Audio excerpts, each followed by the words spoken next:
Welcome aboard, folks. Thank you very much for joining this great radio. Here we go. Your voice counts. We lost all power here in the great state of Colorado. I don't know what's going on, but the wires must be hitting because the wind is blowing. But anyway, I'm on a cell phone right now, and, there's always great ways to figure out to troubleshoot and, get the show done. But I wanted to start out, by saying my condolences to all the passengers aboard 777 Malaysia. I hope they landed safely. I hope they were hijacked and they're still alive, God willing. And we hope that we find out what's going on. So my hearts and prayers out to all the people aboard that airplane. May they get home safely and sound as soon as possible.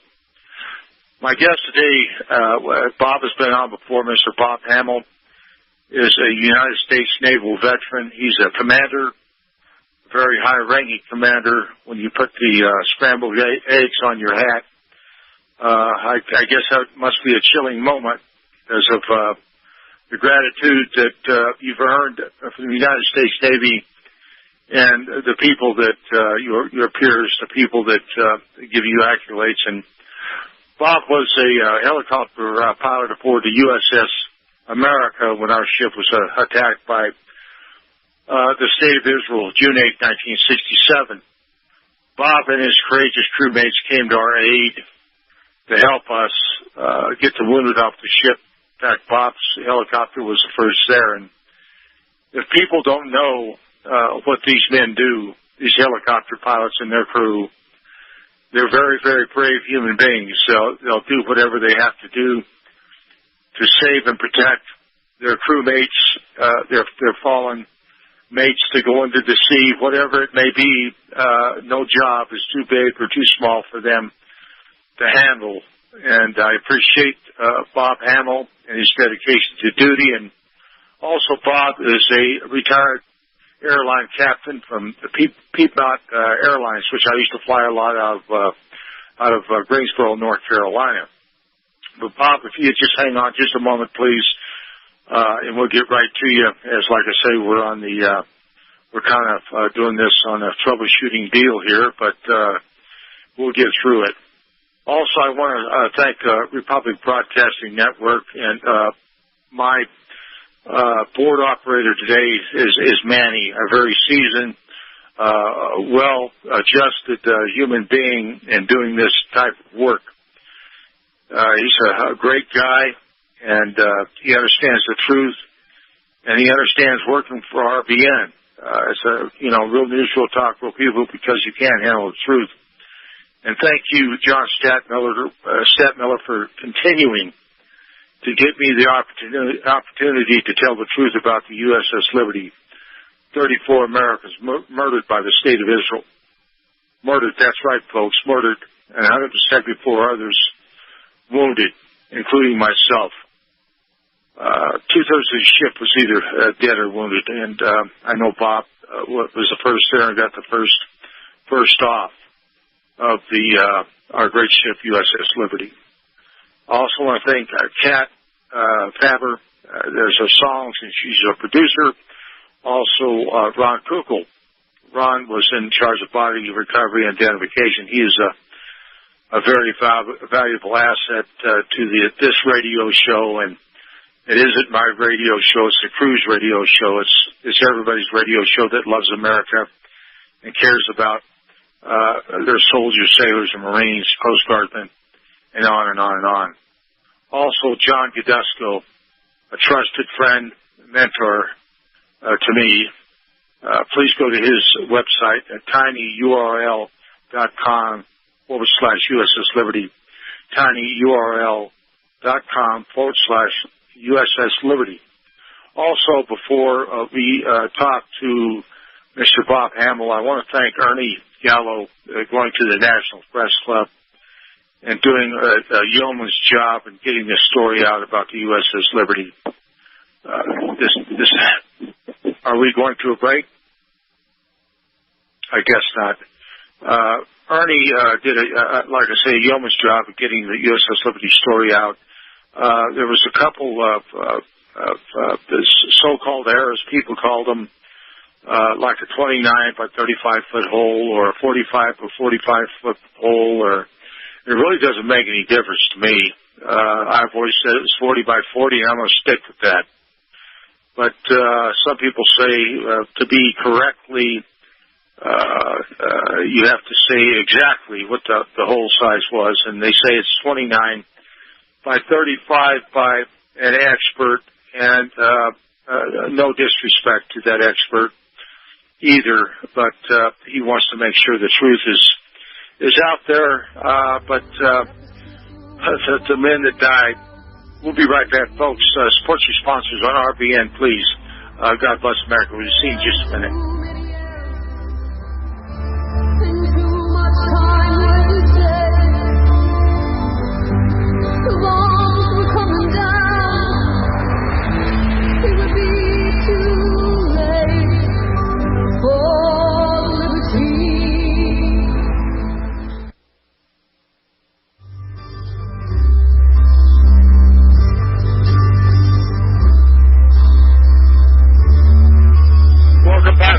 Your voice counts.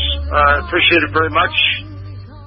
Thank you for hanging on. And to close up on what I was saying about Mr. Ernie Gallo, Ernie was a CT aboard the ship. He was a spook, a spy, and he spent 29 years in retiring from the Central Intelligence Agency. So the guy is an upfront guy, a good guy, and if someone out there thinks he made a mistake by a few feet, I'm not going to apologize for that. Neither is none of the crew that support Ernie. He's our president, and when you pick on one of them, you pick on all of us. So that's just the way it works. And our guest today, Bob Hamel, is on by popular demand. The last show Bob was on was rated very, very high and very interesting. The first pilot to ever come on air about the USS Liberty, what he knew and what he heard, and we're going to get into that right now. Bob, thank you, sir, for coming on board again, and I appreciate it, as well as the crew and all the listening audience. Thank you. Yes, well, I'm honored. Thank you. Yes, Bob, if you would just go ahead and give people a rundown of what you did and why you came to Liberty, and then I got some very, very interesting questions from you that people have been asking me over the Internet and about our radio show. Well, okay, I'll be brief. We were dispatched early morning hours the day after the attack. We had no briefing except to follow direction from an overhead vectoring aircraft, and which we did. We came upon the smoking wreck of Liberty.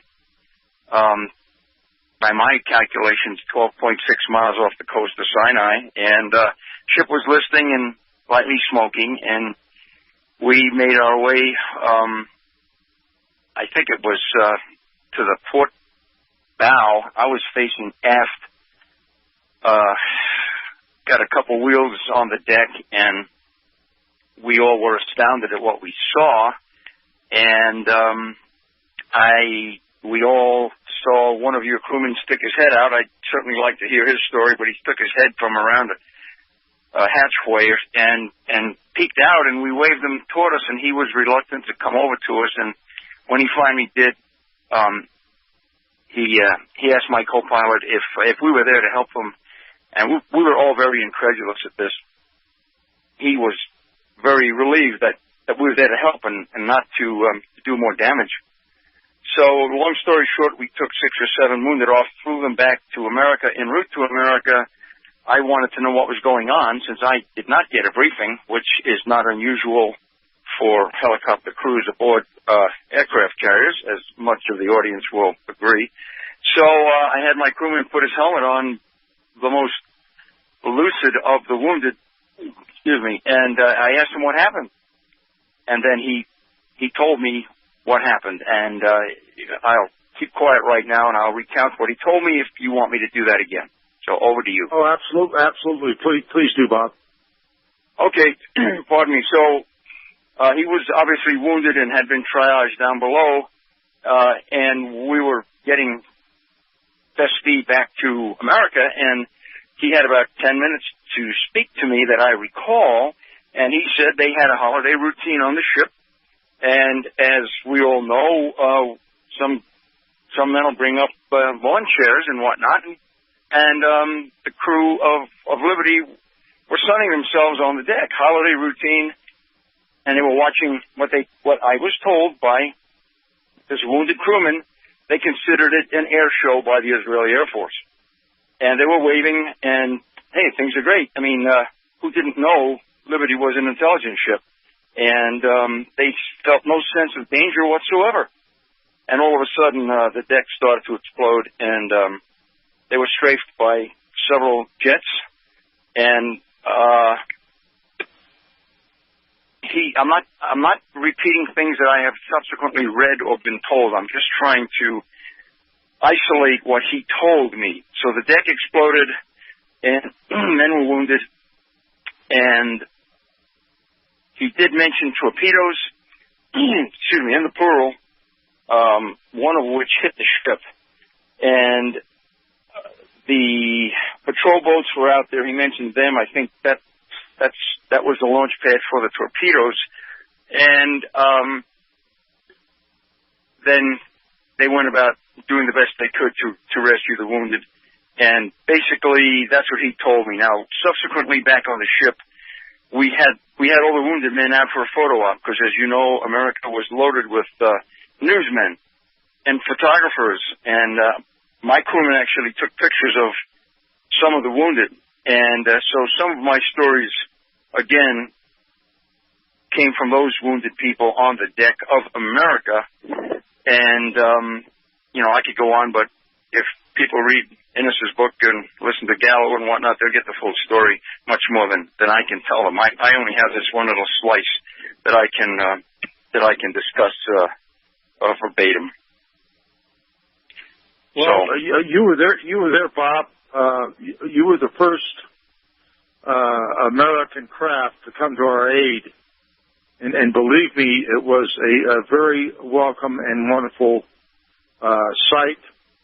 That astonishes me, Phil. That really, to this day, I'm astonished at that, because I know we had launched attack and fire airplanes the previous day, obviously in response to the attack on Liberty, and they all came back, and they were very agitated. I mean, they obviously had a full briefing as what happened. I did not get that briefing. And I would really love to see the USS Liberty Survivors Association get one or two of those pilots to tell their story, because I know they were very upset.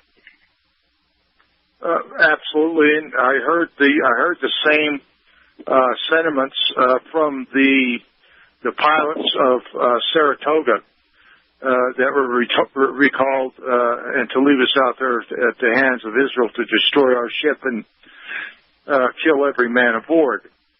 And I've also I was quite close to Admiral Thomas Moore, former chairman of Joint Chiefs of Staff, who did the Moore report along with other generals and then a former JAG officer into the whys and the whatnots, and the outcome of the investigation was so lopsided and so untrue that it was heartbreaking to Admiral Moore and the rest of the people that put their heart and souls into this report. Men of great honors yourself that served their Navy, served their country, and would have given their lives for their fellow man. And you taking the chance of what you did, putting that helicopter on that ship with the list it had, is quite a feat in itself. You must be one hell of a pilot. Well, it proves that you are. I also want to thank your crewmates aboard your helicopter that were ready to go into what they knew not, what could be, or what would be, but were willing to give up their lives for their crew of Liberty, and that is heartfelt from all of us that have heard your statements, and it's something that it brings a great deal of respect and honor to you, your crew, and the crew of the USS America. Now, we've had many discussions with people, and including myself, with Admiral Thomas Moore, that says that aircraft from America were sent to the Liberty's aid, not conventionally armed. They were armed with nuclear weapons. Now, some of America. We'll be right back, folks. Hang on. We'll get right back to it.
Here we are on my cell phone. I hope you can hear me okay, and that we're going to get through this one way or the other. But Bob, I talked to a lot of different people in doing research for my book, what I saw that day, including Admiral Thomas Moore and Admiral Starring and many others. And Admiral Moore told me that aircraft was launched from America with nuclear weapons headed to Cairo to incinerate them. And some people say that, no, that never happened. That was absolutely, it didn't take place. Perhaps it took place early in the morning when other crewmates weren't there and didn't see it. Or whatever, there's a lot of stories, but I happen to go with Admiral Moore's version of it, also Admiral Starring, and other high-ranking officials in the United States government. What are your thoughts on that? Well, I have no personal upfront info about nuclear weapons being loaded. The A4 and F4 pilots certainly would know that, and that's who should be asked. I would also say if Admiral Moore said they were, then they were. They are all honorable man. He's an admiral, especially him. And if he said it, I'd believe it, but I have no personal knowledge of that. As I don't either, other than the fact that he told me nuclear jets were coming to get involved in the war if our ship goes down, which it was supposed to go down immediately. And as you know, the way we were shot up, we should have sunk within minutes. If I may, Phil, I will give you a personal observation right here, in that the day of the attack, we had been, my crew and I had been tasked with taking official Navy photographers out and taking pictures of this Russian, I think it was a Komar patrol boat that had been harassing us in the Mediterranean. And while we were doing this aggressively, the Russians suddenly turned 90 degrees to the course of America and rooster-tailed that boat out of sight, and we simultaneously got recalled to the ship.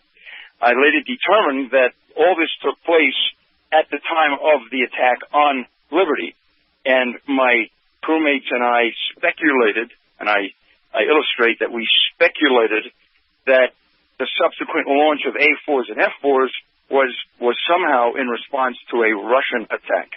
And we expected World War III because, as you know, most of us had just come back from Vietnam, and we thought, well, perhaps the Russian-Chinese influence was a little too much, and we were somehow getting into it with the Soviets. That's what we expected. We were totally shocked and astonished to find out that Israel had attacked Liberty. And if I may, one other personal observation: nukes going to Cairo, number one, is totally over the top because it's totally unnecessary. Because why would we do that? There was no military threat there at all to the United States. But nukes going to Russia in 1967, I could see that happening. So that was our speculation, that the dust-up was with Russia, not with Egypt. I understand. And the explanation I was given was that our ship sinks. They blame it on the Arabs, and they take it out on the Arabs. So that was the reasoning. That could be you were on the intelligence ship, not me, and you folks from Liberty certainly had the up-to-date information. And subsequent to these events, of course, we all have heard certain stories about what the intelligence people on Liberty were picking up. And that's who I talked to about that. Oh, absolutely. And I also got the information that land-based Air Force aircraft were either in air or on the ready to get into this, whatever it was going to be. But, you know, that doesn't change the fact if there was a nuclear-armed aircraft or not, coming to incinerate anybody, preferably that would be the choice of Cairo, which I was told personally by a flag admiral. Okay, then it must be true. I'd believe it. I'd believe it if a flag admiral told me. Well, that's exactly what he told me, and also the fact that the United States of America sent no help to the aid of USS Liberty when they knew within 12 to 15 minutes we were under attack by unmarked jet aircraft.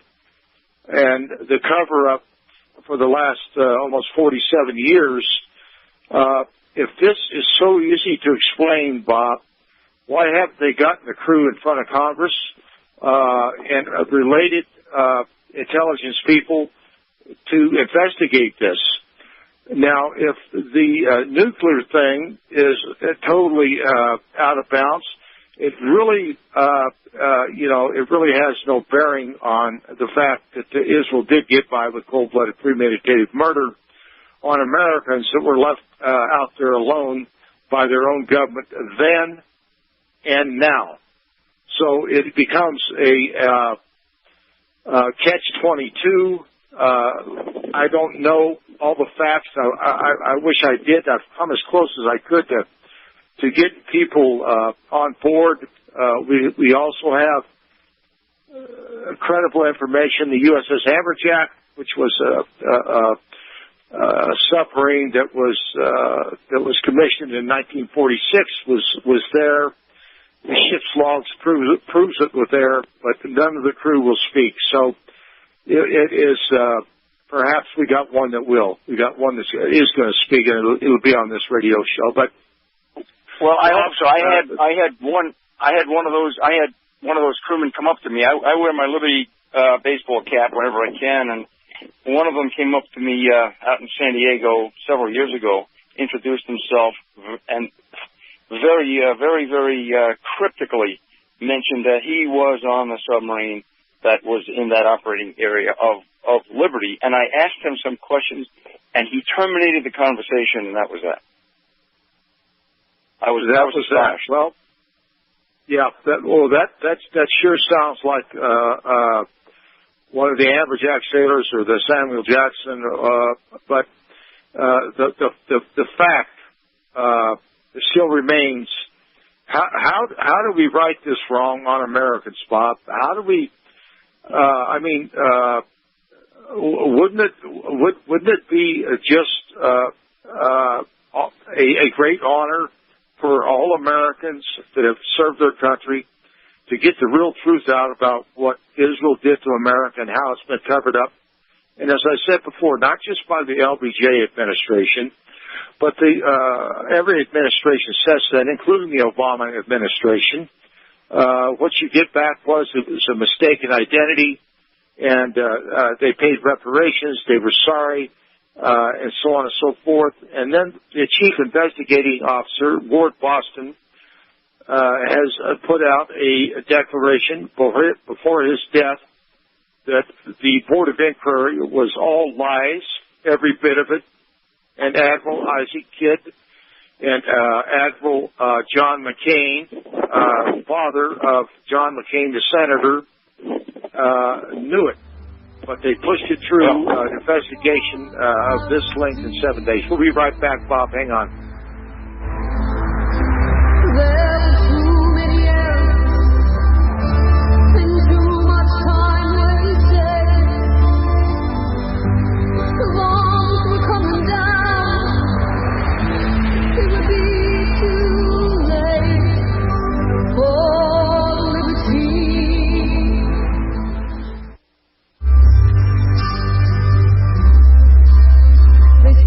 That Israeli forces knew not of the liberty's true identity, and so they took advantage of the serenity. They attacked the silent ship, making a 40-foot hole in the starboard. Welcome back, folks. Thank you very much for listening to Your Voice Counts. As I said, the show is dedicated to the crew of the USS Liberty.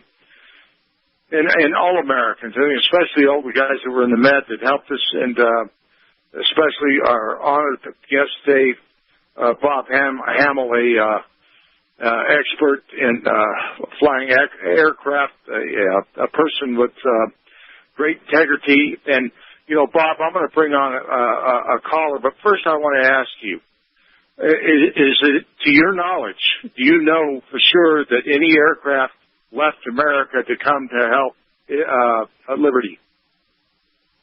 Yes, we launched several.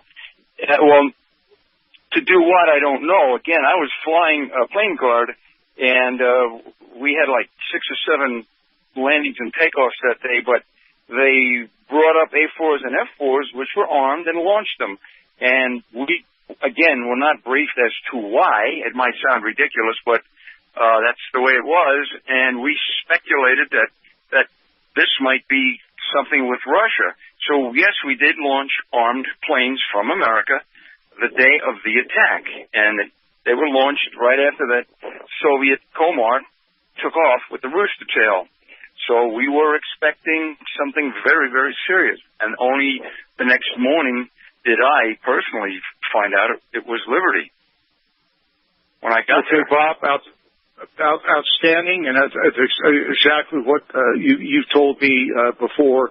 Also, we know from testimony from Captain Tully, he launched 2 volleys of aircraft that were also recalled by Washington, specifically McNamara, and that snake LBJ. Now, we have a caller on the air. He was a shipmate of yours. You probably never met him.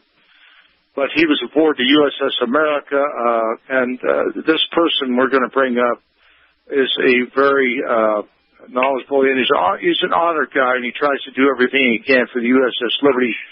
So please go ahead, George, if you'd like, and say your piece. Yeah, thanks a lot, Phil. First, Commander, I would would like to tell you tell the listeners what the name of your squadron was. It was Fleet Angels. It was Fleet Angels, and you were support squadron too. Yes, sir. And you were our guardian angels. When somebody went over the side or a plane went down, you guys flew until you ran out of fuel. So I thank you, and you saved one of our pilots. So you have my. Okay, now let's go to when the newsmen started showing up on the America. Yes. Okay, every squadron that was able to carry nuclear weapons had one duty bomber designated, and that plane had the electronics changed, and they had a blast shield or glare shield that was like a camouflage to protect their eyes after the nuclear blast. Okay, there was 5 squadrons that did it. 2 F4s, 1 RA5, and 3 A4s.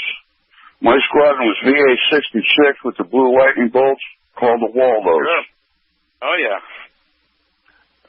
Okay. Now, once the newsmen came on board, the Marine Guards on those planes, and they were spotted and tied down in the aft hangar bay, right, from the port side elevator to the jet shop. Correct? Yes.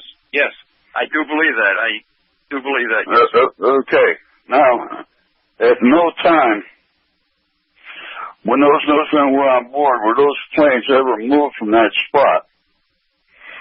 Yeah, I have no reason to disagree with that. Okay, now when we got for that matter, one of the things that they did to keep the newsmen away from those planes was the mid-bay fire doors in the hangar bay were almost completely closed, so that the photographers couldn't look at them. Okay. Okay, when we got the general quarters, I had just walked through the gap between the 2 doors, and I only heard part of the general quarters, but this is what I heard. Liberty, U.S. Navy ship attacked by unknown aircraft and naval units. This is no drill, general quarters. Set operation, condition, Zulu, or Zebra. And as I heard that, the Marine that was guarding the aircraft, since I was wearing my green flight deck jersey, asked me to ride brakes. So I got into I believe it was aircraft 312. It was the second one in the stack in the corner. And when I walked, I didn't walk. I ran up the ladder. And as I did, I asked her, "You think they're going to miss us by 5 miles?" Because we believe the Russians were doing it. Yeah.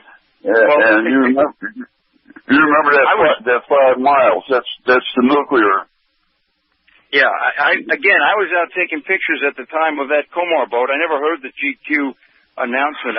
When we landed and refueled, we saw all the activity, and of course we assumed that's what had happened. But we just got recalled to America. Nobody told us it was Liberty or GQ or anything like that.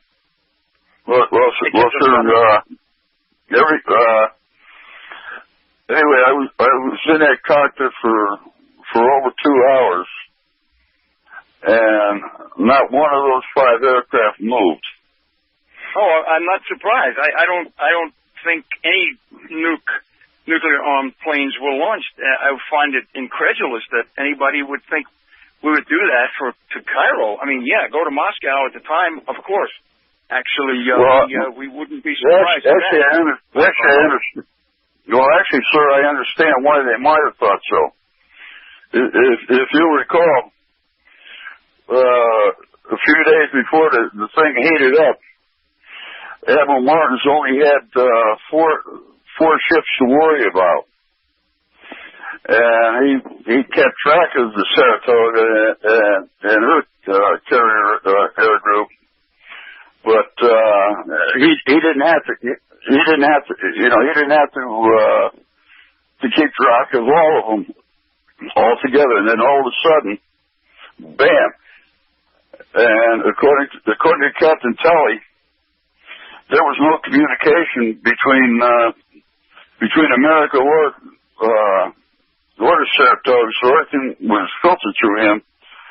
I think he had such an information overload that he put all the conversations and everything together when he told Mo Schaefer that 4 planes were launched from America. There couldn't have been 4 A4s because there was only 3 that were armed. But I do believe it was the fog of war. Okay. Let me break in here. We got all this information coming through, and you guys were there, and we were there, is the real story ever going to come out? But I certainly believe what Admiral Thomas Moore told me, and I certainly believe you guys. I believe you wholeheartedly. God bless you for giving your sacrifice to America. We'll get you all back on air. And especially thank you, Bob. I respect your honor and dignity, and what you've done for America is more than most. As long as with you too, George. God bless America. See you later.